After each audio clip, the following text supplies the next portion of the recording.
दोस्तों, हल्द्वानी का बनभूलपुरा इलाका एक बार फिर से चर्चा में आ गया। कई तरह के कांड कर चुका यह इलाका और अब लटक रही है इलाके को खाली करने की तलवार, जिसमें एक के बाद एक नए खुलासे, नए कांड, नए भंडाफोड़ हो रहे हैं। योजनाओं का गलत तरीके से फायदा उठाने की कोशिश हो रही है एक तरफ, वहीं दूसरी तरफ उस वक्त हड़कंप मच गया जब नशीली दवाओं के अवैध कारोबार से इस इलाके का नाम जुड़ गया। एक बड़ी कार्रवाई हुई है। चोरी छिपे चल रहे इस खेल का आज खुलासा हो पाया। पूरे इलाके में खलबली मच गई।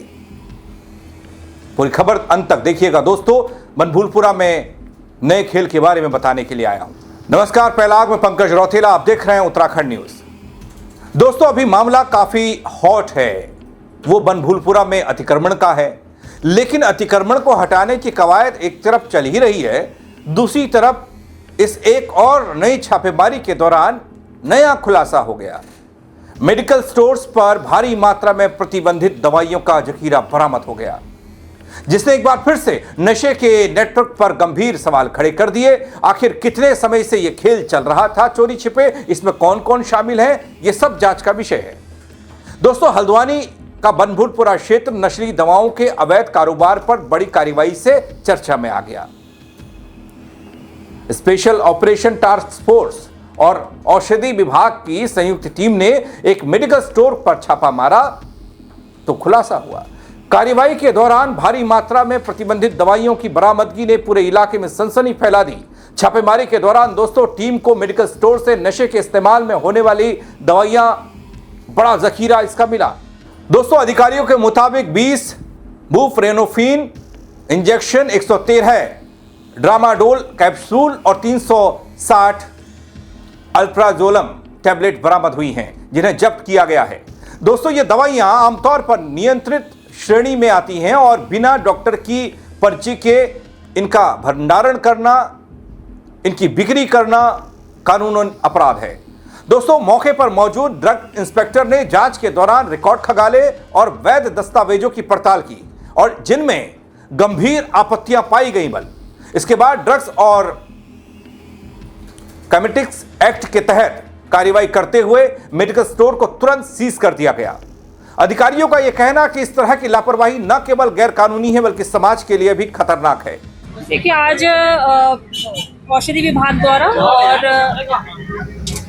और एसओटीएफ कुमाऊं परिषद द्वारा एक संयुक्त निरीक्षण किया गया श्री श्याम मेडिकल स्टोर का बनभूलपुरा इलाके में, और इसमें हमने जो औषधि एवं सौंदर्य प्रशासन अधिनियम 1940 और नियमावली 1945 के अंतर्गत जो रूल 65 होता है, उसमें कंडीशंस ऑफ लाइसेंस होती है, और उस लाइसेंस कंडीशंस के अकॉर्डिंग हर कोई मेडिसिन का सेल परचेज रखना होता है। ठीक है, तो यहाँ पर हमें जो मिली है मना प्रभावी दवाएं मिली हैं, जिनका इस दुकान द्वारा रिकॉर्ड नहीं रखा जा रहा था, जो कि नशे के रूप में भी प्रयोग की जा सकती है, जिस कारणवश हमने इस दुकान को इस समय बंद करवाया है और आगे की कार्रवाई के लिए हमने उच्च अधिकारियों के लिए आगे। देखिए, हमारे द्वारा तो निरंतर कार्रवाई की जा रही है। ठीक है, इसमें क्या होता है कि अभी क्योंकि कंडीशंस ऑफ लाइसेंस है, इनको अभी टाइम दिया जा रहा है इन बिलों को दिखाने के लिए, प्रस्तुत करने के लिए। अगर ये बिल नहीं दिए जाते तो आगे सख्त कार्रवाई में चढ़ाने की बात नहीं है। इस समय क्रय विक्रय बिल की बात है, किससे उन्होंने ये बिल को खरीदा, इस दवाओं को खरीदा, मौके पे असफल रहे, जिसके क्रम में दुकान की तालाबंदी की गई है। दोस्तों, जो खबर मिली वो ये कि बनभूलपुरा क्षेत्र में लंबे समय से नशीली दवाइयों की बिक्री की शिकायत मिल रही थी। आरोप ये थे कि इस तरह की गतिविधियों के कारण युवाओं में नशे का माहौल, चलन बढ़ रहा है, और इस कार्रवाई के बाद लोगों ने थोड़ा सा राहत की सांस महसूस की होगी, ली होगी, लेकिन साथ ही प्रशासन ने सख्त निगरानी की मांग को दोहरा दिया है।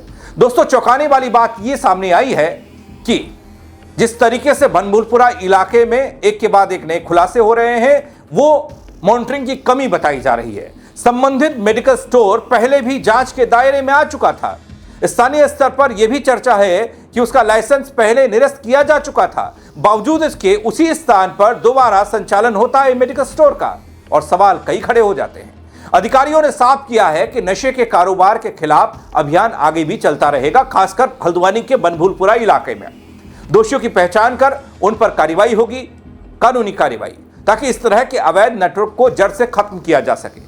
दोस्तों, हल्द्वानी के बनभूलपुरा में नस्ली दवाइयों पर हुई इस बड़ी कार्रवाई ने सिस्टम और निगरानी पर सवाल खड़े किए हैं, क्योंकि जिस मेडिकल स्टोर पर, बड़े मेडिकल स्टोर पर आज कार्रवाई हुई है। इससे पहले भी इस पर कार्रवाई हुई, लेकिन फिर भी देखिए गुस्ताखी।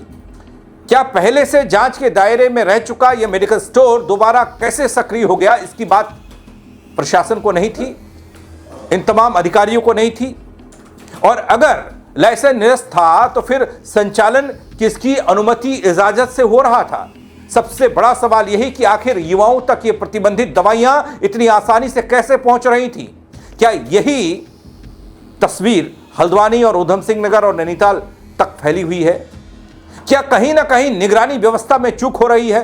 दोस्तों, फिलहाल प्रशासन ने जांच के बाद सख्त कार्रवाई की बात कही, लेकिन देखना यह है क्या इस बार नशे के इस नेटवर्क की जड़ तक पहुंचा जा सकता है या फिर नहीं।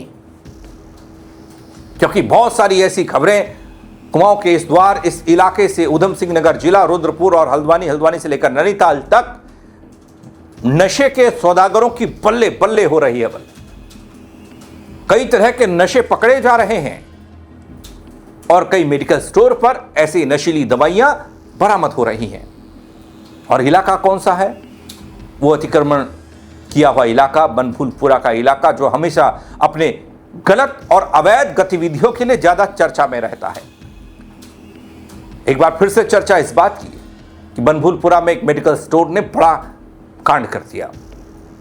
इतनी हिम्मत कि लाइसेंस निरस्त होने के बावजूद भी एक मेडिकल स्टोर को चलाना और उसमें उन प्रतिबंधित दवाइयों को रखना जो कानूनी तौर पर रखना गलत है।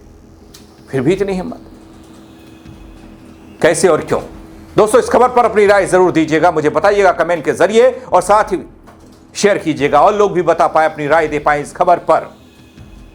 फेसबुक पर देख रहे हैं फॉलो कीजिएगा, यूट्यूब पर देख रहे हैं तो सब्सक्राइब करना ना भूलें। दोस्तों, मेरे साथ जुड़ने के लिए आप सबका बहुत शुक्रिया।